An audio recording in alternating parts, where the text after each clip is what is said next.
The Giving Plague. Written by David Brin.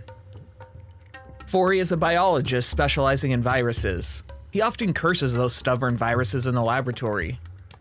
And whenever he did so, Les would blame Forey for treating these viruses as human beings. Forey thinks, in the greedy action of the virus, there's a simple and pure ambition which is even greater than humans. Maybe viruses really don't have conscious minds. But on the other hand, have humans also overrated their brains too much? As a researcher, Forey is as crazy in pursuit of a Nobel Prize as the others. Like chasing prey, he frantically searches for the fragments of life's mysteries, hoping to gain more prestige, money, and position in the future. While Les had a reputation as a genius at a very young age, who would be the perfect springboard to lead Forey into more advanced research projects, this made Forey keep flattering him when they first met. It was exactly as Forey expected. Les really invited Forey to join his work back in Oxford. As a result, he can now discuss with Les in his lab. Les was always talking about the elegance and beauty of the nasty little viruses. Viruses have their good side. Sure, they often kill, in the beginning, but eventually, either humanity evolves defenses to eliminate the threat, or both parties reach a compromise, even an alliance. That's what Les always talked about. The coexistence. He respects viruses even as vicious, sneaky, and brutal as HIV, which scares Forey. Les drew a figure on the blackboard, harmless to killer to survivable illness to inconvenience, and eventually back to harmless. Here's a classic way to describe how a host species interacts with a new pathogen, especially a virus. Each arrow, of course, represents a stage of mutation and adaptation of the host. A new form of some previously harmless microorganism transfer from its prior host, say a monkey, over to a new one, say us. Of course, in the beginning we have no adequate defenses. It cuts through us like syphilis did in Europe in the 16th century, killing people in days rather than years. Actually, this is not wise. Only a gluttonous parasite kills off its host so quickly. What follows then is a rough period for both host and parasite, as each struggles to adapt to each other. It can be compared to warfare, or it might be thought of as a drawn-out process of negotiation. Forey is very disdainful. It's all some cryptic bullshit. Only the warfare point of view made some sense. How else would the lab get funded? But sometimes it changes. Les drew another figure, harmless to killer to survivable illness to inconvenience, to benign parasitism to incorporation to symbiosis to beneficial symbiont. It's like Colobacillus. No one knows how many of our ancestors were killed by its ancestors, but now they digest food for humans. Forey laughed out loud. According to you, the virus is also like this? Hereditary cancer and rheumatoid arthritis are just temporary evils? Someday their DNA will join us? Ha ha ha, yes. I bet most of the human genes come from this way. Which begins with the intruder. Forey thinks Les is crazy. But fortunately, Les knows clearly. What funders crave is a weapon against the virus, instead of asking them to prove that humans are descended from viruses. So Les didn't lead the lab work to his crazy theory. Instead, the manpower is mainly concentrated on the research of virus transmission vectors. Yes, viruses need a medium to spread. The technical term is called a vector. Just imagine if you kill a person and want to move on to the next victim. Do we have to have a lifeboat to escape the wreck? And the vector is equivalent to a lifeboat. When viruses fail to conquer hosts, the vector helps the virus keep moving. When the virus coexists peacefully within the human body, it helps this greedy colonial brute spread further. The flu makes people sneeze. Cholera makes people have diarrhea. Smallpox leads to abscesses. To further conquer, they all have a good way of sinking a ship and then jumping to a lifeboat. Humans say it's just the result of natural selection, but in Forey's opinion, it's just too coincidental. It even seems to have some purpose. However, this does not affect Les's focus on vector research. Les deserves to be called a genius and intuitive. It wasn't long before a new virus was discovered that spread only blood to blood. There's a reason Les studies this virus himself. First of all, he's an altruist. Rumors spread wildly in Britain at that time about blood contamination in blood banks by this virus. There's even a stupid saying that donating blood can also cause infection.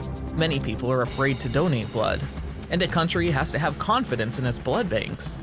So Les vowed to eliminate all rumors. Of course, he has other plans. trying to discover new beneficial commensals from human bodies. The first period of time, he interviewed many blood donors. Most people were afraid to donate blood these days, so the blood is mainly supplied by some rising activists. And among these people, Les notices a guy who seems to be addicted to donating blood. He donated blood from the age of 25 until the age of 65, which is already past the blood donation limit, but this person is still trying to register a fake name and fake age to donate blood. At first, Les thought he was purely addicted to donating blood, but later he found that more and more people are like this. And they all have one thing in common. They all had major surgery. Not only that, besides donating blood, these people also began to actively participate in various social charity activities. That is, people's attitude towards society has changed. It's almost like an altruistic addiction. According to this symptom, Les called the new virus he isolated, acquired generosity altruistic syndrome, that is, ALICE.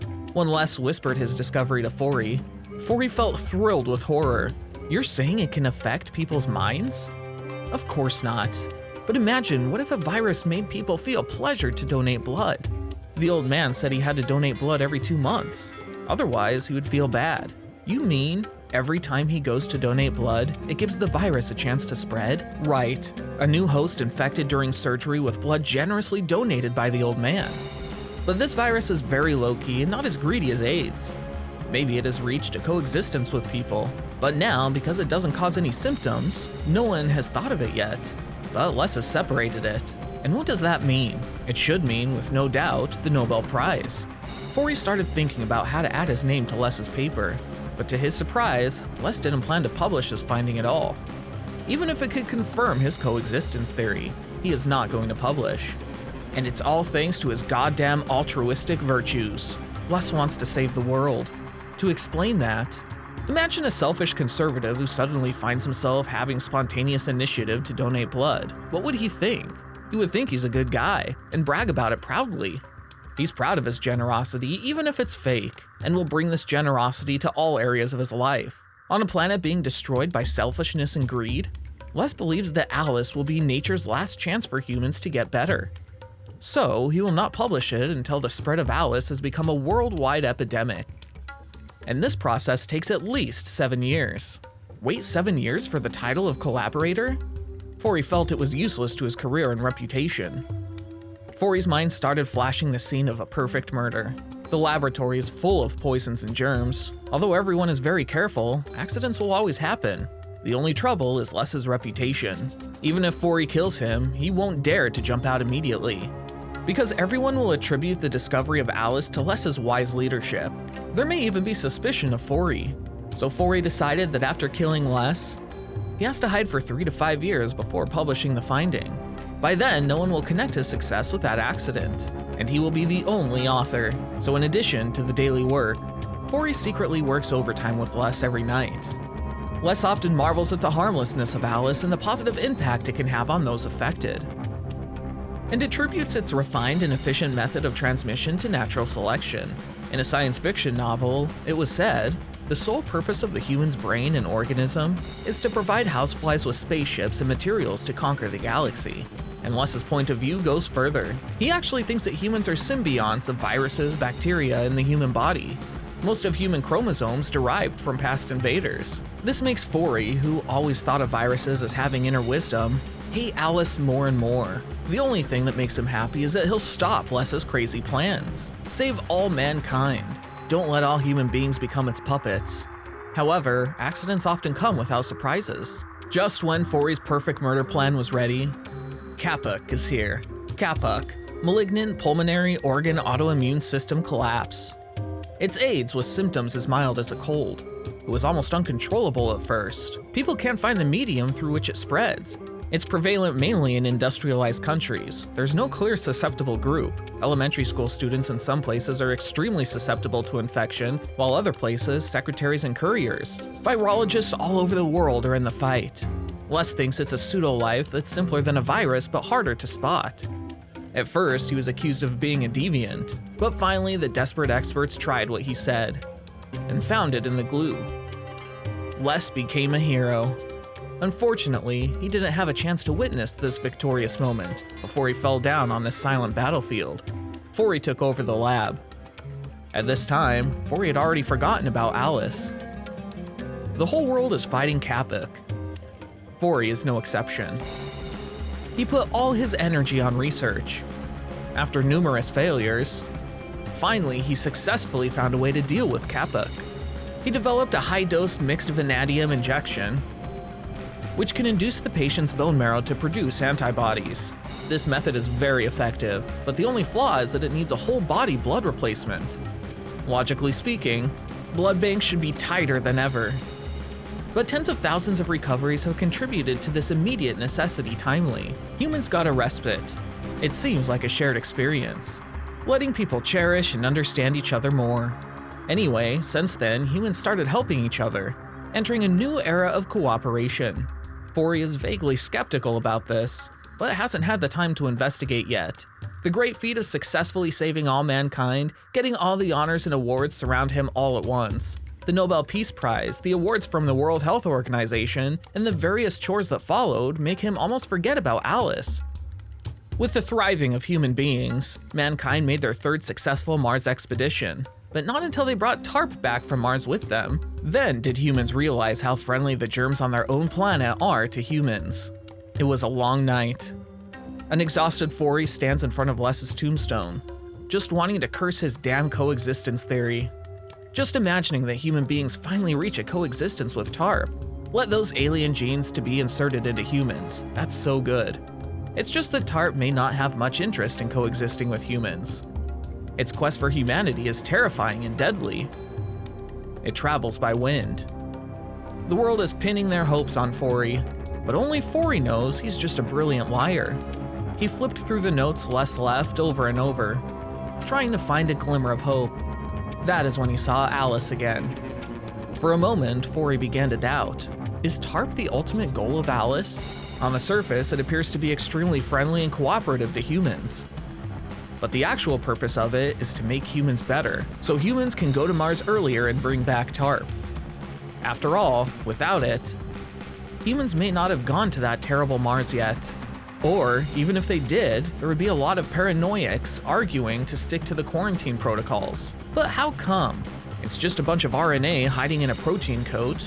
It just got the chance to spread in coincidence with the widely carried out blood donations. How could it be planned? Fori doesn't believe.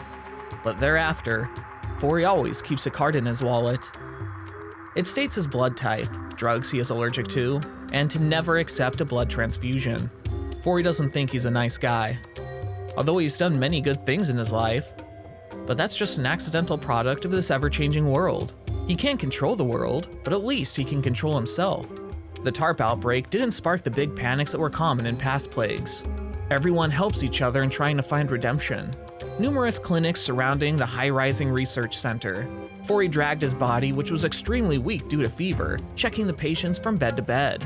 He holds the hands of the sick to comfort them and ease their pain, and does what he can to save them. But Fori firmly believes he is different from those other altruists. Everyone else is just a puppet of Alice, and he is unique. He makes his own decisions. Alice will never get him.